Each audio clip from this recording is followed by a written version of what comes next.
नमस्कार दोस्तों, स्वागत है आपका मेरे यूट्यूब चैनल में। दोस्तों, आज हम उन पौधों के बारे में बात करेंगे जिन्हें आप बल्ब से लगा सकते हैं, जिन्हें आप अभी फरवरी में या मार्च के स्टार्टिंग में बल्ब से लगा देंगे तो आपको बहुत अच्छे फूल देंगे। किसी के पत्ते बहुत अच्छे होते हैं, किसी के फूल बहुत अच्छे होते हैं।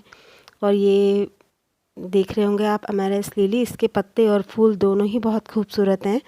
तो मैं जिन बल्ब्स को मैं लगाती हूँ मैं उन्हीं के बारे में आपको बताऊँगी। वैसे तो बहुत सारे लगते हैं और भी लगते हैं कई सारे, लेकिन मैंने जो लगाए हुए हैं मैं उन्हीं के बारे में आपको बताऊँगी।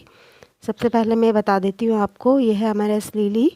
ये बल्ब से लगने वाला ही पौधा है। इसके 2 कलर है मेरे पास। ये तो पिछले साल की एक क्लिप रह गई थी तो मैंने डाल दी। एक दूसरा कलर भी है, वो वाइट, वो भी बहुत अच्छा लगता है। उसका बल्ब ये है।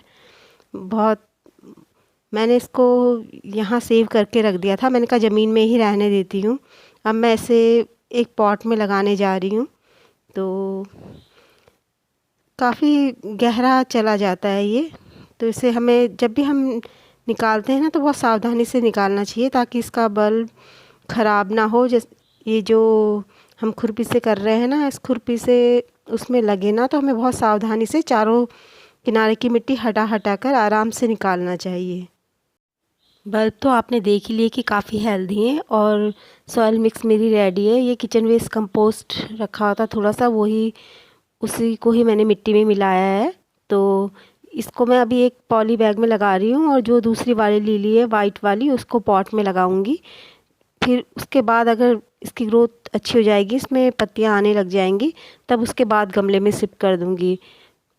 रहने तो मैं ज़मीन में भी देती, क्योंकि अभी तो कुछ पौधे मेरे ये जो इसके बल्ब्स हैं काफ़ी, वो ज़मीन में भी हैं, लेकिन वहाँ धूप नहीं आ रही है ना बिल्कुल, इसलिए मुझे यहाँ इसको शिफ्ट करना पड़ा। मैंने कहा पहले अभी कुछ दिन तक इसमें रहने देती हूँ, अच्छे से जड़ें जमा लेंगे अपनी, तो सावधानी से फिर किसी दूसरे पॉट में शिफ्ट कर दूँगी मैं।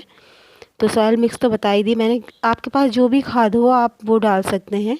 मेरे पास अभी इस समय किचन वेस्ट कंपोस्ट था तो मैंने ये डाल दिया इसमें, और अपनी गार्डन की सॉइल ली है बस, और कुछ नहीं डाला है। और बात करें सनलाइट की, तो आप इस पौधे को फुल सनलाइट में भी रखोगे ना तो इससे कुछ फ़र्क नहीं पड़ने वाला। मैंने देखा है इसकी पत्तियां तो बहुत अच्छी, ऐसे नहीं लगता कि जैसे मुरझा गई हों, काफ़ी अच्छी रहती हैं। और ये मैंने कुछ कुछ दूरी में लगा दिया है ताकि जब मैं इन्हें निकालूं तो बहुत सावधानी से निकाल सकूं। और ये है मेरी रजनीगंधा के बल्ब। ये भी मैंने ज़मीन में ही सेव कर रखे थे। ये सिंगल पेटल वाला रजनीगंधा है। रजनीगंधा में तो आपने देखा ही होगा खुशबू कितनी अच्छी आती है ना, बहुत ही अच्छी खुशबू आती है। और इसकी सॉइल मिक्स भी मैं ऐसे ही तैयार करूँगी। 1-2 बल्ब इसके ज़मीन में ही रहने दूँगी और एक या 2 पॉट में लगाऊंगी। और ये मेरी काना लिली के बल्ब्स हैं। ये देखो मैंने नीचे लगाए थे ज़मीन में तो हो गए वो।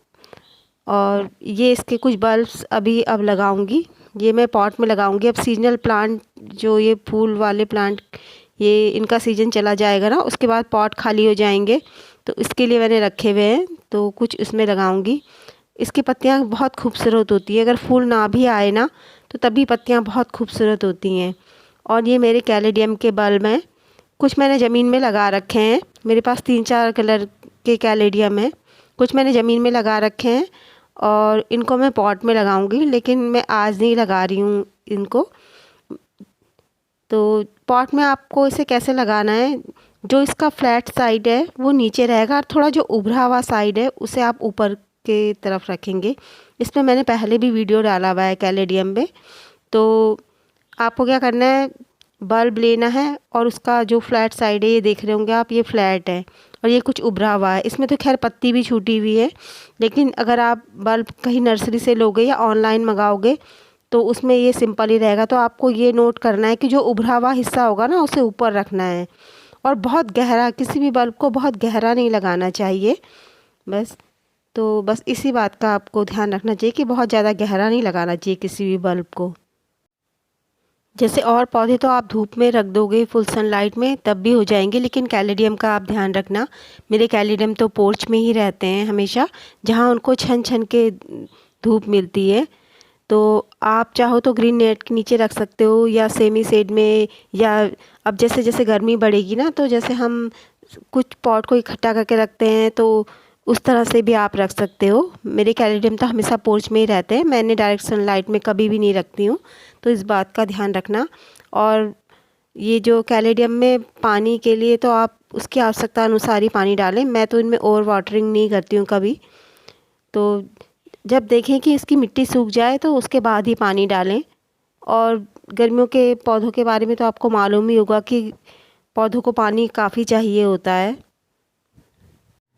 सॉइल मिक्स मेरे सारे बल्ब्स के लिए एक तरह की तैयार होती है, चाहे वो गोबर की खाद में मिट्टी मिलाऊं, चाहे उसमें किचन वेस्ट कंपोस्ट मिलाऊं। और राख तो हमारे यहाँ रहती ही है, मैं संभाल कर रख देती हूँ राख, तो राख भी डाल देती हूँ मैं जब रहती है। जब ना रहे वो अलग बात है, लेकिन अक्सर हमारे यहाँ रहती है तो वो भी मिला देती हूँ। तो सॉइल मिक्स मेरी सबके लिए एक ही तरह की तैयार होगी। बस हमें सनलाइट का ध्यान रखना है, वाटरिंग का ध्यान रखना है कि वाटरिंग कैसे करें और सनलाइट कैसी हो। मेरे कैलेंडर को मैं आप पहले ही बता चुकी हूँ कि सेमी शेड में रहते हैं, तो आप भी इस बात का ध्यान रखें। और पॉट साइज़ के तो इन्हें, क्योंकि इनकी जड़ें बहुत गहरी नहीं जाती है ना किसी भी पौधे की, तो आप बल्ब को छोटे पॉट में भी लगा सकते हो और जब उसकी ग्रोथ अच्छी हो जाए तो आप उन्हें किसी बड़े पॉट में शिफ्ट करो। दोस्तों, वीडियो में अंत तक बने रहने के लिए धन्यवाद।